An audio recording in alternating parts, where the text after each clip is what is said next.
Hi hello नमस्कार, मी प्रतीक्षा आपल्या छोट्याशा ब्लॉगमध्ये खूप खूप स्वागत करते। तर आज आमच्या घरी आहे दिंडी। तर दिंडीनिमित्त चपाती, बटाटे आणि मटकी मिक्स केली भाजी आणि लापशी आणि फोडणीचा भात असा हा मेनू आहे। तर गोडमध्ये लापशी केलेली, तर त्याचा स्वयंपाक वगैरे तयार झालेला आहे। दिंडी पण आली, त्याचं थोडंसं शूटिंग वगैरे घेतलेलं आहे। तर तेच मी आज तुमच्याबरोबर शेअर करणार आहे। तर ब्लॉग नक्की कंटिन्यू करा। तर इथे सकाळ सकाळ दार वगैरे झाडून घेतलं, सडा रांगोळी झाली, तुळशीला पाणी घातलं, मग फुलं तोडण्यासाठी गेले। तर इथे एवढं छान लिलीचं फूल दिसलं, म्हटलं चला तुम्हालाही दाखवावं। तर सकाळचा स्वयंपाक वगैरे झाला, मुलं वगैरे शाळेत गेले आणि मग नंतर दिंडीच्या स्वयंपाकाला लागलो। तर स्वयंपाक आम्ही घरीच बनवतो, कुठला आचारी वगैरे लावत नाही। एक 5 किलो तांदूळाचा भात बनवायचा होता, मटकी बटाट्याची भाजी आणि लापशी हे सगळं बनवायचं होतं। चपाती वगैरे करण्यासाठी आमच्या शेजारच्या बायका वगैरे येतात, मग हे सगळ्या स्वयंपाकाची तयारी करून घेतली। मुलंही शाळेत गेली होती, त्याच्यामुळे आम्ही दोघी तिघींनी पटापटा हे स्वयंपाकाची तयारी केली। तर इथे बाईंनी म्हणजेच माझ्या सासूबाईंनी बाहेर चूल वगैरे पेटवली होती आणि भरडा जो असतो लापशीचा तो 4 किलोचा भरडा असा गरम पाण्यामध्ये शिजून घेत होत्या। आणि तोपर्यंत मी घरात गुळवणी वगैरे सूड, बडीशेप, खोबरे वगैरे बारीक करून दिलं त्यांना। मग इकडे गुळवणीही होतं, जे की आपण ते नंतर शिजत आल्यानंतर लापशीमध्ये ओतणार आहोत। मग यानं काय होतं, लापशीचा भरडा आधी शिजून घेतला की मग आपण जे गुळवणी केलेलं असतं ते सगळीकडं पोचतं आणि लापशी आपली छान शिजते। जर गूळ आणि भरडासोबतच टाकला तर आपली लापशी शिजत नाही, म्हणजे आटरल्यासारखी होती, कडक कडक होती। मग त्याच्यामुळं आम्ही आधी भरडा शिजून घेतला आणि नंतर गुळवणी टाकून ते शिजवून घेतलं। मग त्यानंतर लागलो बटाट्याच्या भाजीच्या तयारीला। तर बटाट्याची भाजी ही माझ्या सासूबाईंनी एकदम छान अशी केलेली होती। टोमॅटोची प्युरी वगैरे करून टाकलेली होती, कांदा टोमॅटो प्युरी, आलं लसूण पेस्ट, थोडासा गरम मसाला आणि आपला सोलापुरी काळा घरगुती मसाला, हे सगळं टाकून एकदम छान अशी बटाट्याची भाजीही त्यांनी बनवली होती। तर आमच्याकडे दिंडी येते ती संध्याकाळी 5-5:30च्या दरम्यान येते। मग नंतर त्यांचं भजन कीर्तन वगैरे होतं आणि संध्याकाळी 8-8:30 वाजता जेवण होतं। मग एक साधारणतः 2च्या पुढे आम्ही स्वयंपाकाला लागलेलो होतो। लापशी वगैरे शिजून घेतली आणि नंतर बटाट्याची भाजी वगैरे करू म्हटल्या आणि मग नंतर भात वगैरे फोडणीला टाकायचा होता। तर इथे मोठं पातेलं होतं, कमीत कमी 3 हंड्याचं पातेलं होतं हे, आणि एवढं गच्च भरून भाजीही बनवली होती। तर एकदम सुरेख अशी भाजी झालेली होती, परंतु सगळंच रेसिपीची मला शूट नाही करता आलं। तर इथे पाहू शकतात, आपलं पाणी वगैरे टाकल्यानंतर खूप छान भाजी तयार झाली होती, शिजायची आहे भाजी। तर मी म्हणेल की सगळीच संपली, सगळ्यांनाच ही भाजी आवडली। मग भाजी फोडणीला टाकली आणि मग आतमध्ये आले भातासाठी कांदा वगैरे कापण्यासाठी। तर दुसरीकडे अंकिताचं पीठ वगैरे मळून घ्यायचं काम चाललेलं होतं, म्हटलं तोपर्यंत मी भाताची तयारी करते। घरात आम्ही दोघी तिघी सासूना आहेत, त्याच्यामुळे सगळीच कामे पटापटा होतात।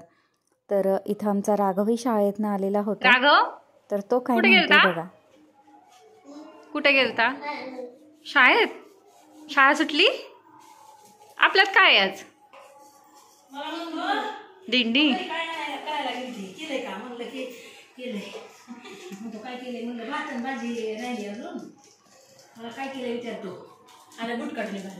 दिंडीत येणाऱ्या लोकांच्याच टेम्पोमध्ये त्यांचा गॅस वगैरे असतो। मग त्यांच्याकडनं ती शेगडी घेतली, तवा घेतला आणि एक 5-7 बायांनी पटापटा चपात्या वगैरे लाटून घेतल्या। एक 5-5:30 वाजता इथे आमच्या दिंडीचं आगमन झालेलं आहे।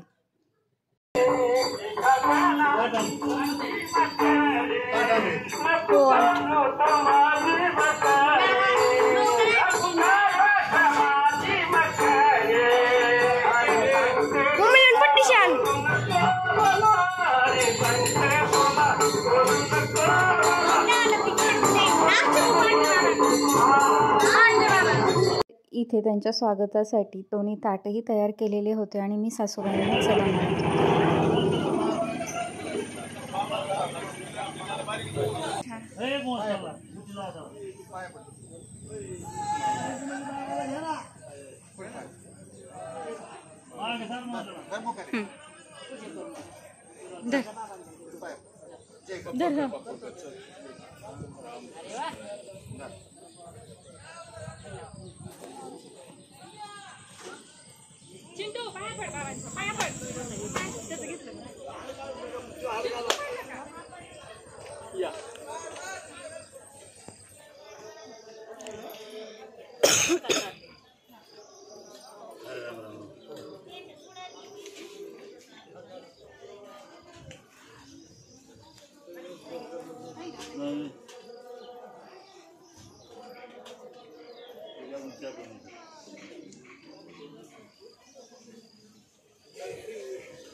तिथेच लावत काढी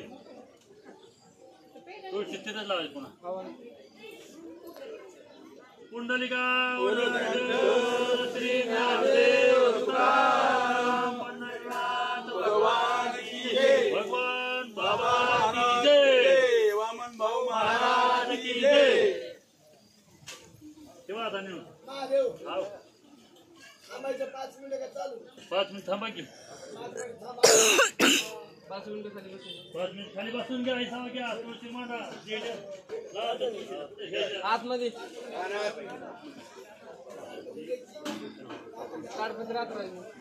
समोर पांढरीवर खुर्चीवर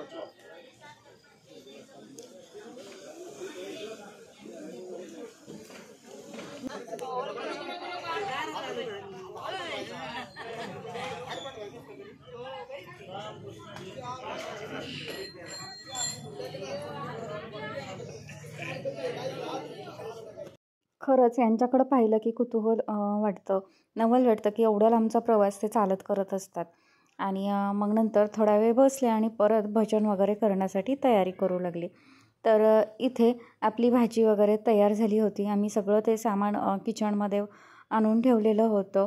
भाजी तयार होती, लापशी होती, भात होतं आणि चपाती होती. हे सगळं साहित्य किचनमध्ये म्हणजे जेणेकरून आपल्याला पटकन वाढता येईल या हिशोबाने आम्ही आणून ठेवलेलं होतं. तर इथे आमच्या भगवान बाबांची मूर्ती होती, जे की खुर्चीमध्ये बाहेरच मांडलेली होती, टेबलवर आतमध्ये ठेवली नाही. कारण की म्हणे हरिपाठ वगैरे झाल्याशिवाय, कीर्तन वगैरे झाल्याशिवाय मूर्ती आतमध्ये न्यायची नाही. मग इथे देवापुढेच खडीसाखर वगैरे ठेवून इथेच पूजा वगैरे करून घेतली आणि थोड्या वेळापुरती ही मूर्ती बाहेरच ठेवली. तर इथे त्यांचा हरिपाठ वगैरे चालू झालेला आहे.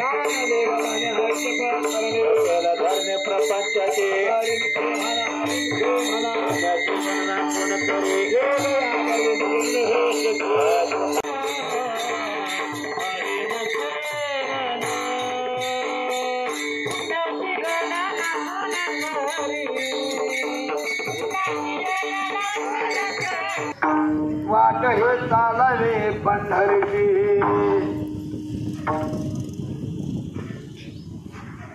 पंढरीच्या आट कौलाची भेट, मिळाले चतुष्ट वारकरी,